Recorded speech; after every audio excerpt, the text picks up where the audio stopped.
Welcome to Electrified. It's your host, Dylan Loomis. Finally, today, NHTSA said it's updating its federal safety standards to drop the manual brake pedal mandate for vehicles designed to be driven exclusively by automated systems. It said our braking performance requirements will be preserved, but the way you do that is now open. And maybe most importantly, the administrator of NHTSA said we're at the cusp of the greatest technological revolution in vehicle tech since the innovation of the Model T. If we want America to lead the way, we have to reimagine our regulatory framework. So in short, this removes requirements for hand or foot-operated brake controls for vehicles designed never to be operated by a human. And they said NHTSA is separately developing safety performance requirements for autonomous vehicles in real-world driving scenarios. Also important to note, the public will now have 30 days to comment on this proposal before the Department of Transportation decides whether to approve the changes. So this is not a done deal yet. So the big question, what does this mean for Cybercab? We already know Tesla has self-certified the Cybercab, saying that it already meets all FMVSS regulations. But as we said last time, NHTSA still has the opportunity down the line to challenge that ruling because some of meeting those regulations is actually subjective. But if this brake requirement is removed, that's one less thing NHTSA could challenge Tesla with down the line. So remember, Tesla has not needed to get that FMVSS exemption through Part 555. And of course, for companies like Zoox that are still going through that exemption process, the one with the 2,500 unit annual cap, removing this brake requirement would make that process a bit easier and one less thing to worry about. So to date, these federal changes in favor of autonomous vehicles have not been that sweeping federal regulation that we've been hoping for. It's been more piecemeal, but we will take what we can get. It's a win for the autonomous industry. It won't change a ton for Tesla right now. It just lowers the chances that NHTSA comes to Tesla later and challenges its ruling that the Cybercab already meets all of the federal safety regulations. And we also have the UNECE adopting the first ever global rules allowing fully autonomous vehicles. This regulation mandates safety management systems, credible testing, safety case validation, and continuous in-service monitoring. And they're saying it's backed by the US, China, the EU, Japan, Canada, and the UK. This framework establishes uniform international safety requirements and a common methodology for validating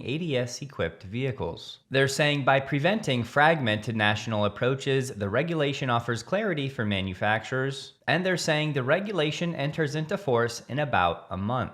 But frankly, in the press release, it's all just boilerplate. And I think at this point, one of the main things to look for in a document like this would be, is it hardware agnostic given Tesla's vision-only bet? And in this case, thankfully, this framework is. So, somewhat surprisingly, there is no requirement for manufacturers to use LiDAR or radars or any hardware for that matter. Ultimately, it's all about just demonstrating the safety. I didn't get to read through the whole document yet, but one thing I did find, the requirements in this regulation are written with the expectation the ADS software does not include the use of online in-vehicle learning that self-modifies system behavior. So my understanding right now, Tesla's OTA updates would be fine. That's because right now, Tesla's doing all of its training and learning outside of the car. And then when they have it ready, they push that static software update to the vehicles and it stays that model until they send a new update. But in the future, as AI continues to advance and proliferate, I would imagine Tesla and maybe other companies would want to do more of that learning on the fly. Maybe not in the next few years, but sometime into the 2030s, I'd imagine this will become a point of contention. So right now, this document is live, but that only means it's been entered in the UN registry. But my understanding is something like this wouldn't be binding on auto manufacturers until countries actually write it into their laws. And so far, that has not happened. But yes, it is true that the United States, led by NHTSA, has been pushing to adopt this framework. So it's somewhat technical, but in principle, the US supports this overarching framework. But again, until the US actually adopts it or any part of it into national law, then it's not really binding on any auto manufacturers. Said another way, the US did help to write this framework. They did also vote to establish it in internationally, but they have not yet taken any actual adoption or implementation steps. And the most likely steps from here is that over time, parts of this framework could be added to those FMVSS standards. So again, the easiest way to understand what this is and what it is not, this is a GTR from the UN, a Global Technical Regulation, which is a framework that many countries have already debated about and decided to put into force when it comes to autonomous vehicles. But again, having something in force like this does not mean that it's law in any country. So every single country still needs to look at this overarching framework that is in force and then pick and choose what and how they want to write into their own laws. So just hypothetically, the United States might adopt 20% of it or 80% of it or all of it. We just have to wait and see. But of course, to have major players around the world talking about autonomous vehicles and developing frameworks like this is exactly where we need to start. But now we wait and see how actual adoption and law changes in the months ahead. I will have the official document below if you want to take a look. I really have learned so much from following Tesla all these years. And one change I've implemented, how I handle my supply chain and logistics. Fun fact about me, I run a small sports card side hustle with some friends, and of course that requires a lot of buying and selling on eBay. And once you're shipping enough orders or selling through various platforms, the fulfillment can really start to be a headache. So ShipStation, the sponsor of this video, is what I use to run my store now. It keeps everything in one place. It finds me the cheapest rate across USPS, UPS, and FedEx on every order. And there have been times when this step alone, choosing the right carrier, has ended up saving me over 90% in my shipping costs. And once I have the right carrier, ShipStation will print all of my labels in bulk at once. So it brings order management, rate shopping, inventory, returns, and analytics all in one place. ShipStation will automatically pick the best carrier, it'll find the best rate, and it will send tracking updates. And really, I don't even do massive volume with this side hustle hobby. I really just do it for fun. But even at small to moderate levels of shipping, I'm quite confident ShipStation will be able to save you money and time. So you can try ShipStation for free for 60 days with full access to all features, no credit card required. Just go to ShipStation.com and use my code Electrified for 60 days for free. 60 days gives you plenty of time to see exactly how much time and money you're saving on every shipment. That's ShipStation.com and code Electrified. A Chinese source put out an article about Tesla's FSD. It said Tesla's test fleet has reached 200 vehicles with a target of 600. So finally, we get some sense of scale of this very limited approval in China. Each car averages over 280 kilometers per day, which is roughly 173 miles. Those 200 cars upload about 1.7 terabytes of data every day, and they said the underlying compute and storage is estimated to have reached 6 petabytes or more, and that space and power in Tesla's Phase 2 factory in Shanghai is being allocated to this data center to keep all of that data in China. In China, these OTA approvals have now dragged on from 2 weeks to 60 days. And as we know, given Tesla's typical cadence elsewhere, that would limit its ability to push out software updates as it normally would. But again, when Tesla gets this broader approval in China, hopefully in Q3, the hope is the approval process for each OTA update will be much closer to 2 weeks than 60 days. We already know Tesla has partnered with Baidu for mapping in China given data security concerns. And of course, they clarified FSD 14 will only be for AI 4. And for what it's worth, they said the technology for FSD in China is ready, but the bottlenecks are policy approvals and localization. Shifting to Giga Berlin, plant manager Andre Thierig said they're increasing vehicle production from 5,000 to 6,200 per week starting in July, creating 1,000 new jobs, and substantial new investments into their cell factory to enable 18 gigawatt hours of 4680 manufacturing capacity starting next year, creating 1,500 new jobs. But today, there's another update. They informed the team they'll be further increasing production to 7,500 units per week, starting to ramp in October, hiring another 1,000 employees. 7,500 units a week times 50 weeks in a year for uptime of production would be 375,000 units per year. And looking at Tesla's most recent slide deck, you will see the Giga Berlin Model Y annual capacity is over 375,000 units. So yes, this news means Tesla is finally planning to utilize nearly the full capacity at Giga Berlin. It only took just over 5 years to make that happen. And yes, that's great for margins, it's great for economies of scale, and it's great for that rebound we've been hoping for from Tesla across the EU. So over just the past few weeks, that's now announcements of 3,500 new jobs at Giga Berlin. And given they had around 11,000 employees, that's over a 30% headcount increase. And you guys know I'm going to say it, this is all before we get a broader approval for FSD across the EU.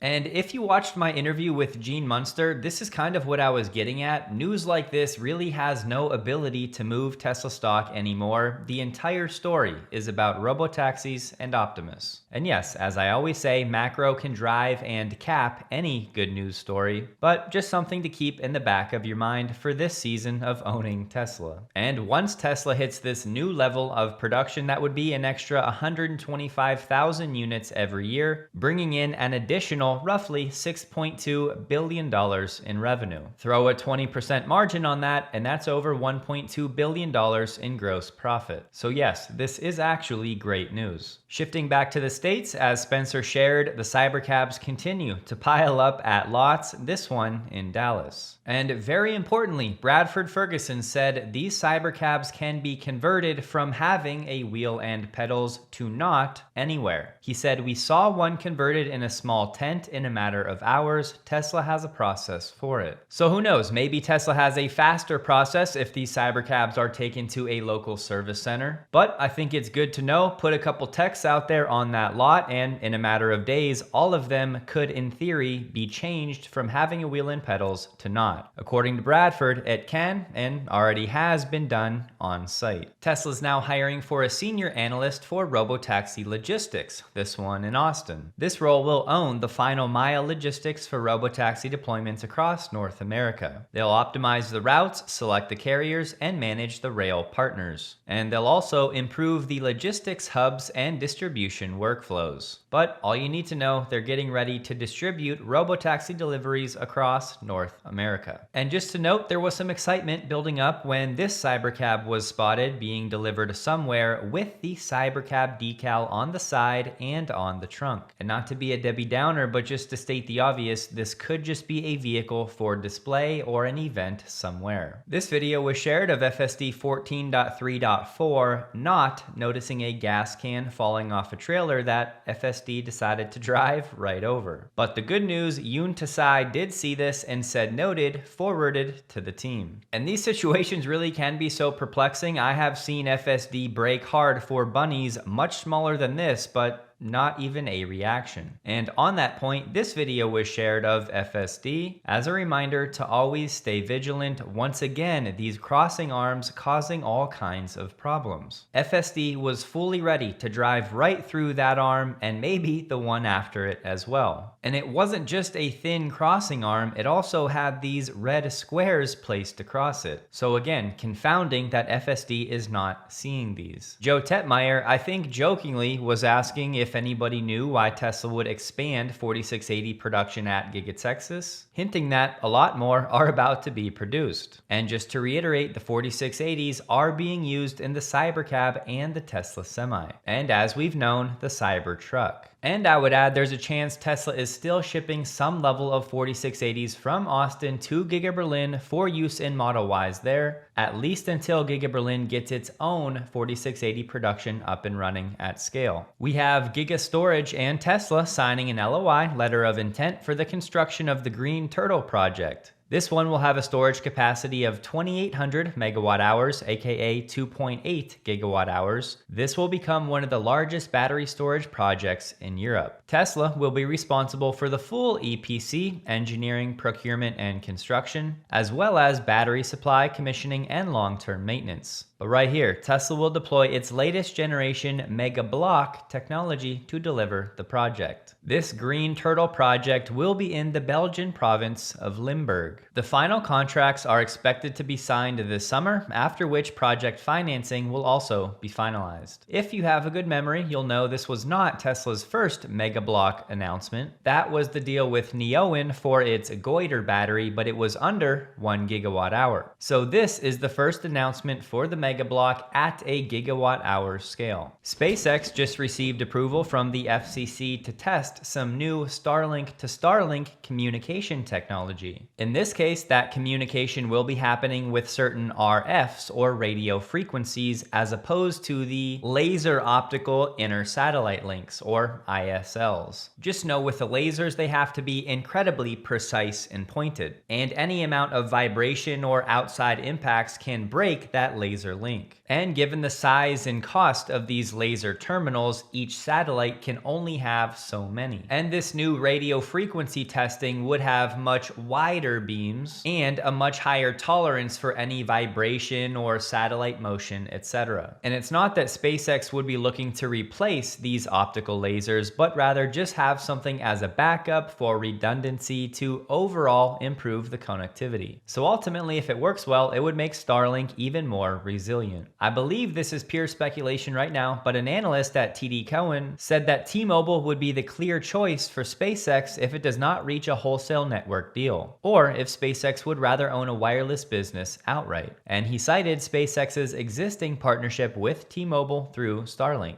He suggested SpaceX could raise the money to buy T-Mobile by selling more of its own stock, and he also suggested SpaceX might also acquire a cable TV company. I'd still say this is doubtful, but I'm putting it out there because if this turns out to be true, we need to go back and remember this analyst's name. That is Gregory Williams. Following up on the Starfall demo, we have Starbase Brewing saying they flew their second mission Micro Brew 2 on SpaceX's Starfall demo. The launch carried a payload called the Brewery Archive Space Exposure Demonstrator, which held dozens of different strains of brewing yeasts, distiller's yeast, and wine yeast from around the world. We also included seeds from a bunch of native Texas plants, including bluebonnets. Next, we'll analyze the yeast strains and seeds to see how they adapted to the spaceflight environment. Huge shout out to the SpaceX team for the incredible opportunity to fly on a new vehicle, and we have some more exciting announcements coming up related to this mission, so stay tuned. And I have to point out, in their bio they say putting beer on Mars and brewed the first beer in space. A bit of a sad day for me, as the US has banned Polestar from selling new cars in the country. Some of you may know this was my second favorite EV brand in terms of design. Polestar says the US will not authorize its 2027 cars, effectively shutting the Geely-owned brand out of the American market. Existing 3 and 4 inventory stays on sale until stock is gone. The US Department of Commerce's Bureau of Industry and Security refused the EV maker the clearance it needs to keep doing business in the country, citing the connected vehicle rule. Geely owns a majority stake in the brand, and that Chinese ownership is the reason the rule bites. And as we've covered, that rule bars cars with Chinese or Russian software and hardware in their connectivity systems from the US market on national security grounds. Software restrictions land first for 2027 model year, and the hardware side follows in 2030. So these automakers would need an authorization to sell in America. Polestar did not get one, but Volvo, which is also Geely owned, did get a waiver in May. And the Polestar 3 is the only model that they build here in the US, but even most of those vehicles are shipped to Europe, and now there's a question with what happens with that factory. But really, Europe was always the plan for Polestar. In Q1, 94% of their retail sales were outside of America. But still, a shame in my book, as I really do love the styling. But Polestar did do some things I was not a fan of, like this ad that that was clearly anti-Elon and Tesla, where they said, choose conquering Mars, good luck with that. Choose plastic interiors, choose popcorn robots, and they said, or choose better. OpenAI announced it has designed and built its first AI chip, Jalapeno. Designed from the ground up by OpenAI and brought to production with Broadcom, it's purpose-built for LLM workloads, powering GPT, Codex, the API, and future agentic products. So this is an inference-based chip, not for training. And importantly, as Patrick Toulmy said, who is deep in this space, this chip is most likely the first one virtually entirely developed by Codex and GPT. But this is supposed to be the first chip in a series of chips between OpenAI and Broadcom. And this first one, Jalapeno, is expected to be made or fabbed by TSMC. But by far the main point here is that custom ASICs are now becoming table stakes for anybody wanting to be on the frontier. Custom hardware and custom software for your own agentic products. Micron, the company that's been on fire on a stock tear as of late, said Tesla's Optimus could become a bigger memory customer than its cars. According to Micron, Optimus could become a major driver of demand for one of AI's most overlooked components, memory. During Micron's recent earnings call, their CEO outlined a long-term vision in which humanoid robots become a significant new market for memory and storage, saying humanoid robots carry 10 times the amount of memory as an average level 2 plus vehicle. We expect a sustained, substantial multi-decade memory demand cycle to begin in the latter part of this decade. The Micron CEO said continued advances in simulation, foundation models, and integrated hardware and software are accelerating the development of physical AI, creating a growing content-rich opportunity for high bandwidth, low power memory, and storage that powers real-time perception, inference, and control. But let's not forget about the terafab that is expected to cover memory as well. I did want to highlight one thing Dan Priestley said at a recent interview. So I asked him,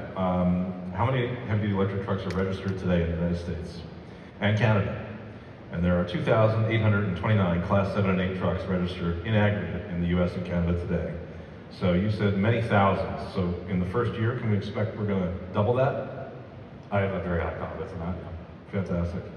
So there you have it. Dan Priestley is very confident that over the next year, Tesla might be able to manufacture somewhere in the neighborhood of over 3,000 Tesla semis. And for a second, I thought maybe he was just talking about doubling the number of these Class 8 EVs in North America overall. But the context was absolutely how many Tesla was going to manufacture. And on the Tesla careers page, there are dozens and dozens of semi positions listed, many of which for service advisors all across the country. And Tesla Charging said forecasted stall availability is rolling out globally to eligible EVs with Google Maps built in. The feature lets EV drivers know predicted supercharger availability ahead of time. Tesla stock closed the day at $375.12, down 0.11%, and SpaceX closed the day at $153, down 1%, all while the Nasdaq was up 0.75%. And don't forget, if you ship anything, even at smaller amounts, I'd highly encourage you to check out ShipStation, as there's a great chance it can save you time and money. Hope you all have a wonderful day, and a huge thank you to all of my Patreon supporters.